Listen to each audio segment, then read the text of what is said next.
esteja convosco. Ele está no meio de nós. Proclamação do Evangelho de Jesus Cristo segundo Mateus. Glória a vós, Senhor. Naquele tempo, disse Jesus: Ai de vós, mestres da lei e fariseus hipócritas, vós fechais o reino dos céus aos homens. Vós, porém, não entrais, nem deixais entrar aqueles que o desejam. Ai de vós, mestres da lei e fariseus hipócritas, vós percorreis o mar e a terra para converter alguém, e quando o conseguis, o tornais merecedor do inferno, 2 vezes pior do que vós. Ai de vós, guias cegos, vós dizeis: se alguém jura pelo templo, não vale, mas se alguém jura pelo ouro do templo, então vale. Insensatos e cegos, o que vale mais, o ouro ou o templo que santifica o ouro? Vós dizeis também: se alguém jura pelo altar, não vale, mas se alguém jura pela oferta que está sobre o altar, então vale. Cegos, o que vale mais, a oferta ou o altar que santifica a oferta? Com efeito, quem jura pelo altar, jura por ele e por tudo o que está sobre ele. E quem jura pelo templo, jura por ele e por Deus que habita no templo. E quem jura pelo céu, jura pelo trono de Deus e por aquele que nele está sentado. Palavra da salvação. Glória a vós, Senhor. Nós podemos assentar cantando o refrão do Salmo, abrindo nosso coração para aquilo que Deus tem ainda a nos falar. O Senhor ama seu povo de verdade.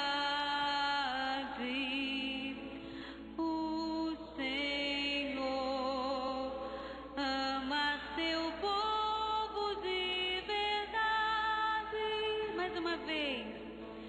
O Senhor ama seu povo de verdade. O Senhor ama seu povo de verdade. Que as palavras do Santo Evangelho perdoem os nossos pecados. Acabamos de ouvir a continuação do capítulo 23 de Mateus, que já começamos a meditar na semana passada e ainda continuaremos amanhã depois. E a gente fica impressionado. Jesus, que tinha sempre palavras tão doces, palavras tão meigas, de repente, Jesus passa a usar um vocabulário pesado. Textos fortíssimos, termos pesados demais. Fariseus hipócritas, raça de víboras, sepulcros caiados, geração adúltera. Por que será que Jesus usou palavras tão pesadas para os fariseus? Quem eram esses senhores? Quem eram esses mestres da lei? Que mal tão grande fizeram eles para receber chapuletadas tão fortes de Jesus? E a gente fica mais abismado ainda quando a gente estuda um pouquinho e descobre quem eram eles. Eram criminosos? Eram bandidos? Não. Eram homens religiosos. Todos eles. Fariseu, mestre da lei saduceu, significa um rito religioso, um grupo religioso. Mas que crime tão grande cometeram esses homens para que Jesus tivesse as palavras mais pesadas do Evangelho, ao lado de palavras tão bonitas que Jesus teve para os piores pecadores? Fariseus eram homens religiosos, homens que sabiam a Bíblia de cor, demonstravam e demonstram ainda publicamente a sua fé.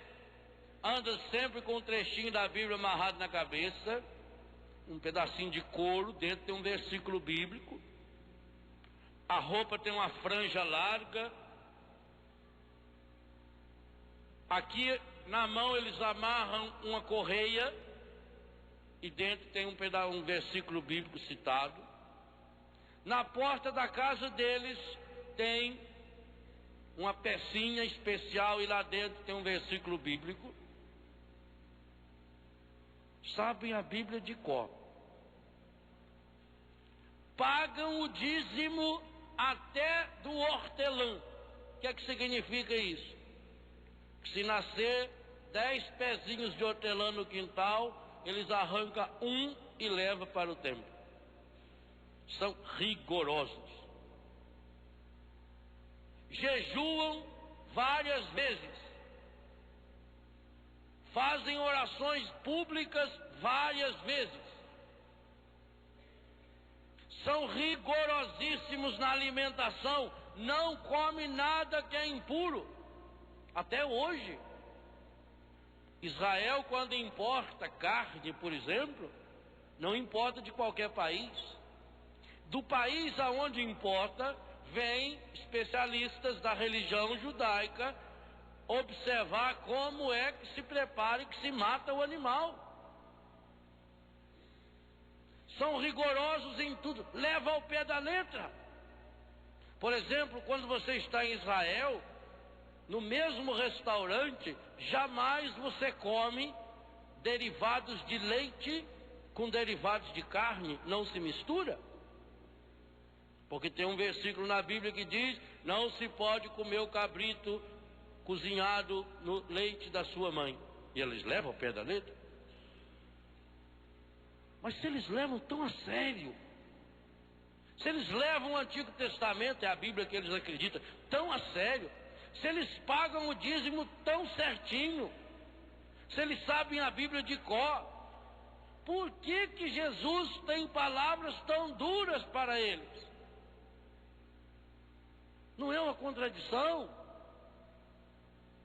E do outro lado, para os pecadores, pessoas que cometeram crimes hediondos, crimes terríveis, crimes medonhos. Se juntar todos nós aqui, eu não conheço vocês. Alguns eu conheço, mas a maior parte não conheço. Não conheço o pecado de vocês. Mas se juntar o nosso pecado todinho aqui, todos os pecados que nós aqui já fizemos, com certeza não dá a metade dos pecados que fez, por exemplo, São Paulo. Paulo era assassino de cristãos. Tinha tanta raiva de cristão que ele tinha um documento especial para matar cristão. Era o prazer dele, era matar. Um deles, por exemplo, que ele mandou matar foi Santo Estevão. Um homem, portanto, muito pecador. Moisés, assassino, adúltero, largou a esposa e ficou com a moça. Abraão, mentiroso, enganador, é o pai do povo. Depois pega os pecadores do Evangelho. Aquela prostituída pega em flagrante adultério. Flagrante. Quer dizer que todo mundo viu. De um lado trouxeram a mulher pega em flagrante, do outro quem estava? Os fariseus. E Jesus ficou do lado da mulher. Zaqueu, que roubou tanto, não parece um pouco contraditória essa atitude de Jesus? Por que será que para aqueles pecadores públicos ele tinha palavras amorosas? Vinde a mim, vós que estáis cansados, sem forças, eu vos aliviarei. E quando chega para esses homens santos, ele tem as palavras mais duras. Será que Jesus queria só comprar briga? Qual é a grande causa que levou Jesus a ter essas palavras terríveis para os fariseus? Que pecado tão grande esses homens cometeram? Digo a vocês, meus irmãos, é muito importante a gente compreender isso. Porque aqui está a grande causa que nos impede, também hoje nós, especialmente nós católicos, de experimentarmos as graças que Deus quer derramar sobre nós. O mesmo problema que impediu os fariseus de receber a graça de Deus, hoje continua impedindo-nos, nós católicos, de recebermos as graças de Deus. Jesus esteve muito próximo dos fariseus. E quantos deles se converteram? Enquanto Jesus era vivo, nenhum. O único fariseu que a Bíblia diz que se converteu foi depois da ressurreição de Jesus, que foi Paulo. Nenhum fariseu aceitou Jesus. Por quê? Se eles conheciam tanto a Bíblia. Por que que Jesus usou palavras tão duras para eles? Em primeiro lugar, porque tudo aquilo que eles faziam era com o objetivo claro de aparecer. Porque eles viviam na aparência. Porque eles viviam na máscara. E quando a pessoa coloca uma máscara, impossível se salvar. É a única coisa que impede uma pessoa de se salvar, é a máscara.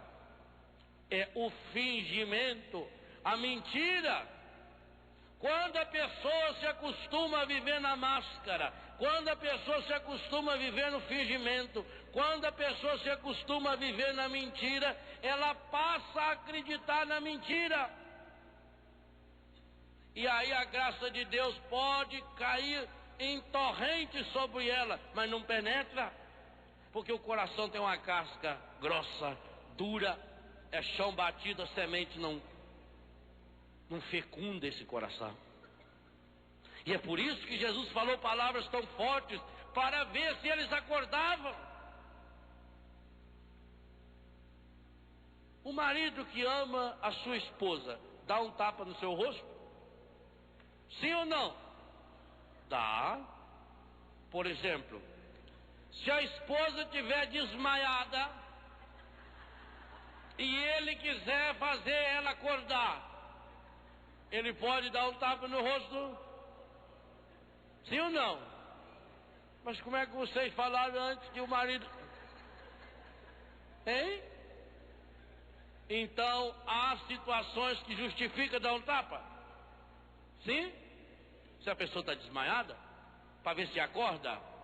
Pois as palavras de Jesus duras ao fariseu é mais ou menos isso. É um tapa para ver se eles acordam. Jesus está provocando. Em cada palavra de Jesus ao fariseu está uma palavra de amor. De um amor profundo, porque ele ama. Ele está desesperado tentando salvar esses homens. Mas como era duro demais, é como se ele precisasse dar muito tapa para a pessoa, quem sabe, voltar assim. Ele está chamando que eles voltem, ele está pedindo para eles, tirem as máscaras. E ele está mostrando sinais. Quando mostra Deus curando, sarando, restaurando essas pessoas que estão caídas, esses doentes, esses marginalizados, esses pecadores, Jesus está querendo dizer para eles, olha, se até para eles a salvação está chegando, muito mais para vocês. Vocês têm muito mais condições de experimentar a graça. Mas é preciso que vocês tirem a máscara. E por isso eu dizia que essa máscara é para nós católicos também. Primeira máscara que nós católicos botamos. Somos o maior país católico do mundo. Mentira. Se fôssemos de fato, não aconteceria tantas injustiças, tantos pecados, tanta violência, tanta mentira. Estamos com o braço cruzado. Vivemos um cristianismo, um catolicismo de fachada, igualzinho os fariseus. Não é muito difícil para a gente entender os fariseus, não. Basta olhar para nós católicos. Nós damos o pior de nossa vida para Deus.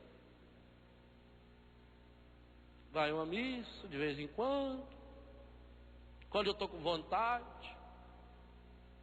Faço a oferta que me sobrar quando eu estou com vontade. E acho que rezo. Eu sou muito católico, padre. Vou à missa todo domingo. Então vamos começar a colocar as coisas na balança. Quantos capítulos da Bíblia você lê por dia? E quantos capítulos de novela assiste? Ué. Obviamente que se é católico vai pesar mais o capítulo bíblico. Verdade? Por isso que os católicos vivem essa harmonia, essa paz, essa graça no coração. Padre, eu não sei porque as coisas não vão bem na minha vida. Qual é o peso que tem Deus na minha vida? O que da minha vida eu dou para Deus? Sabe o que é triste? Somos iguaizinhos os fariseus. Damos o pior. Por exemplo, fazia-se o culto para reparar o pecado. O bode expiatório. É daí que vem essa expressão. Então levava um bode ou um bezerro. Aí levava para o sacerdote no templo. Ele matava o animal. E queimava o animal inteiro? Não. Queimava o chifre, o pé, as tripas e o couro. E o resto comia. Daí que veio a expressão cemitério de frango é barriga de padre. Começou lá. Eles passaram a viver da hipocrisia. Quanto mais o povo ia lá prestar culto para pagar pecado, mas eles se alimentavam do bom e do melhor. Mas acontece que o povo não podia trazer o bicho, porque se o povo era impuro, o animal do povo também era impuro. Então o povo tinha que comprar animal de quem? Deles. Eles vendiam. A que preço? Eles colocavam o preço que queriam. Mas o povo não podia chegar lá com o dinheiro deles e comprar, porque se o povo é impuro, o dinheiro do povo é impuro, então o que eles tinham que fazer? Trocar o dinheiro, o câmbio. Por que que Jesus chega no templo derrubando a mesa dos cambistas? Porque eles tinham que trocar a moeda. A moeda do povo não valia para comprar as coisas do templo. E qual é a relação da moeda? Quanto valia? Aquilo que eles precisavam. Percebe o que se transformou? Numa hipocrisia pura. E não é isso que vai se transformando também tantas e tantas vezes o nosso jeito de viver a fé? Vamos à missa. Vou ao domingo à missa. O que mudou a minha vida, a missa de ontem? O que essa missa hoje vai mudar a sua vida? A sua também em casa. O que vai mudar? Se não mudar nada, não vem mais. Para quê? Vamos economizar eletricidade, vamos economizar a hóstia, economizar uma opção de coisa. Se não muda a minha vida, então eu estou na beira da praia olhando, mas não estou nadando. Estou vivendo nessa hipocrisia. Então eu estou indo lá só para cumprir tabela. Deus não precisa de tabela. Deus não precisa da minha oração. Deus não precisa que eu vá à missa ou deixe de ir à missa. Quem precisa da oração sou eu. Quem precisa da missa sou eu. Quem precisa de Deus sou eu. O fariseu, com o tempo, ele começou a achar que Deus precisava dele. Que ele estava fazendo um grande favor para Deus. Que Deus estava devendo obrigação para ele. Ele foi se colocando num pedestal. E é isso que Jesus quis ensinar. Que Deus nos ama tanto, que Deus, Ele veio e se fez um conosco. Mergulhou no fundo da miséria humana. Deus, para salvar a humanidade, se despiu de tudo. De toda a sua honra, de toda a sua dignidade. São Paulo escreve isso de uma forma maravilhosa. Sendo ele de condição divina, não se apegou a essa condição, mas se tornou humano. E como humano fez-se escravo, escravo obediente até a morte e morte de cruz. Por isso Deus o exaltou. Mas o farisaísmo começa a achar que Deus depende dele, que está fazendo um favor. Quantas e quantas vezes nós católicos também achamos que somos melhores do que os outros. Quando você pedir uma oração de cura, por exemplo, por que Deus vai atender minha oração? Quando eu vinha para cá hoje, eu vinha pensando um pouco isso, vendo algumas pessoas jogadas aí a poucos metros da nossa igreja aqui. Quem sabe pessoas que passaram a noite inteira jogadas, pessoas fedendo, pessoas sem comida. E eu comecei a me perguntar, será que Deus agora vai escutar a minha oração? Porque eu, o Padre Léo, junto com o Padre Guedes, vamos rezar no Santuário do Coração de Jesus, junto com uma comunidade, inclusive pela televisão. Mas não vai atender aquele povo que talvez não sabe rezar? Ah, ele vai atender o Padre Léo, ele vai atender você porque nós somos carismáticos, ele vai nos atender porque nós somos católicos, Deus vai nos atender porque nós sabemos fazer oração, e não vai atender aqueles porque não sabe fazer oração? Sim, não sabe fazer oração por quê? Porque nós que deveríamos evangelizá-los não evangelizamos, porque nós que deveríamos amá-los não amamos, porque nós só pensamos em nós mesmos. A grande máscara que Jesus quis derrubar do farisaísmo é porque o fariseu só pensava em si. O fariseu se achava sempre o máximo. Ele achava que Deus criou o universo inteiro para ele. E esquece de partilhar. E esquece de mudar de vida. E é por isso que perde essa dimensão de luta. Hoje, quando nós contemplamos a figura de Santa Mônica, essa mulher que durante tantos anos rezou primeiro pela conversão do marido e pela conversão do filho. Ela teve 3 filhos. O que mais deu problema para ela? Agostinho. Agostinho era muito inteligente. Agostinho lia tudo quanto é livro que existia. Buscou a resposta em várias filosofias. A época que Agostinho viveu era mais ou menos como hoje, muito mais do que hoje no sentido das ideias, as seitas, as filosofias. Agostinho misturou muito a filosofia que vinha da Grécia, da África, portanto, Grécia, Europa, África, Ásia. Um homem que foi fundo no pecado. Um homem que buscou Deus. A mãe estava rezando para ele se converter. Ele estava buscando Deus. O filho que mais deu trabalho foi um dos homens que mudaram a história da humanidade. Uma das inteligências e do coração mais lindo que a igreja tem. Tanto que viveu há 1600 anos atrás. E continua influenciando até hoje o nosso coração. Graças a Deus, Mônica não julgou pela aparência. Quem sabe se ela fosse julgar os filhos, ela ia dizer: eu tenho uma ovelha negra, não vale a pena lutar por ele. Eu tenho 3 filhos, eu amo os 3, amei igual. Eu não tenho culpa se o Agostinho tem essa pá virada, se é essa ovelha negra. Não tenho culpa, vou fazer o quê? Eu lavei as minhas mãos. Eu não quero, mas entrego os pontos. Também não vou querer que tudo seja igual. Ao menos a maioria dê certo. Tem 2 que são bonzinhos.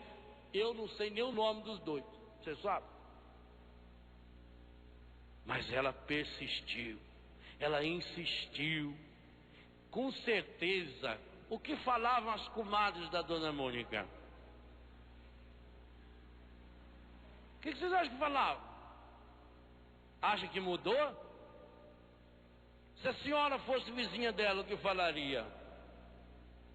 Tendo aquele filho beberrão, que vivia na prostituição, inclusive engravidou uma moça e não assumiu. Que conselho a senhora daria para ela? Mas ela persistiu, foi além das aparências, foi além das máscaras. E aquele filho se tornou o grande santo que ajudou a mudar a história da humanidade inteira, tornando-se mais tarde sacerdote e depois bispo de Hipona. O grande homem, aquele homem que experimentou a certeza de que o nosso coração sempre vai estar inquieto buscando alguma coisa e que só vai repousar de fato quando encontrar-se com Deus. Hoje a palavra de Deus quer fazer um convite a cada um de nós. Quais as máscaras que precisamos tirar? Quais as máscaras que precisamos pedir ao Espírito Santo que arranque de nosso coração hoje, para que possamos experimentar a alegria que experimentou Mônica, Agostinho e o próprio Cristo? No que precisamos mudar? O que essa missa vai mudar a minha vida? Está na hora do católico tomar posse da graça de Deus. Ou nós acreditamos na Eucaristia, ou é melhor não comungar. Sabe por que acontece poucos milagres em nossa vida? Porque não acreditamos no milagre. Você acredita de fato que a Eucaristia é o corpo e o sangue de Jesus? Ora, se o Espírito Santo, usando um pobre pecador feito eu, pode transformar aquele pão e aquele vinho no corpo e no sangue de Jesus, não pode também transformar a sua vida? O que é mais fácil? Transformar um pedaço de pão no corpo e no sangue de Jesus Cristo, Filho de Deus? Ou transformar um Filho de Deus que somos nós, naquilo para o qual nós somos chamados de fato a ser? Muito mais fácil. Mas é preciso tomar posse da graça. Nós não podemos ficar como os fariseus, meus irmãos, que põem uma máscara, que se contenta. O fariseu é um conformado na vida. Nós não podemos ser conformados. O cristão é aquele que não se conforma, é aquele que vai atrás, é aquele que luta, é aquele que insiste, é aquele que persiste. E por isso que Jesus fala grosso com eles. Como o marido que dá tapa, ou a esposa que dá tapa, ou a mãe que dá tapa na cara de um filho, para ver se ele volta a si quando está desmaiado. Talvez a gente esteja precisando levar esses tapas de Deus, para ver se a gente volta, porque a gente está com uma fé desmaiada, parada. Qual é o sentido que está tendo sua vida? Será que sua vida não está parada demais? Ah, padre, mas eu já tenho 50 anos, eu já tenho 60 anos. Então morre. Se não morreu ainda, você tem a eternidade inteira pela frente. Você está só no começo. O cristão tem que ser diferente. Eu sonho com um cristianismo que muda o mundo. Ah, eu também queria mudar o mundo, padre. Então começa a mudar o seu mundo. Agora, faz uma pergunta nesse final de reflexão de hoje. Quando eu chego num lugar e as pessoas estão falando as conversas corriqueiras do mundo, o que a minha presença muda? Só vai numa fila de hospital, senta na cadeira, do lado tem uma que come, sofrimento, a vida está dureza. Você como cristão evangeliza essa pessoa como? Tá dureza mesmo, né? Chega num grupinho, todo mundo reclama, porque a crise, porque deu problema de saúde, porque fulano, o que tem. De fato, isso é o que... Você viu na televisão, o português lá matou 6. Ainda bem que foi o conterrâneo de seus mesmos, não ia falar mal de nós aqui. Ainda bem. Sorte nossa ainda, nós iam descer além de nós lá. Do outro lado, né? Velho, mataram 6. Mas isso não é nada. Lá perto de casa, na favela, mataram mais 2 e mataram isso. Você é cristão, quando você chega num velório, qual é a diferença? O cristão tem que ser diferente. O cristão tem que ser diferente quando chega num velório. Se ele é cristão de fato, ele tem que pôr em prática aquilo que nós rezamos na missa. Para os que creem em vós, a vida não é tirada, mas transformada. Ele tem que aproveitar esse momento de dor para falar de Jesus, para falar da evangelização, para falar da vida eterna, para falar da ressurreição. Quando uma pessoa estava reclamando da crise e da dificuldade, aproveite essa crise e essa dificuldade para falar que tem uma solução, que tem uma saída, para falar aquilo que São Paulo fala no finalzinho do capítulo 8 de Romanos: quem poderá nos separar do amor de Deus? Quem? O sofrimento, a tristeza, a dor, a doença, o perigo, a espada, o abismo, a altura, nem a morte, nem a vida, nem a potestade, nem ninguém. Mas será que eu faço isso? Hoje eu queria convidar você a que rezássemos nesse sentido.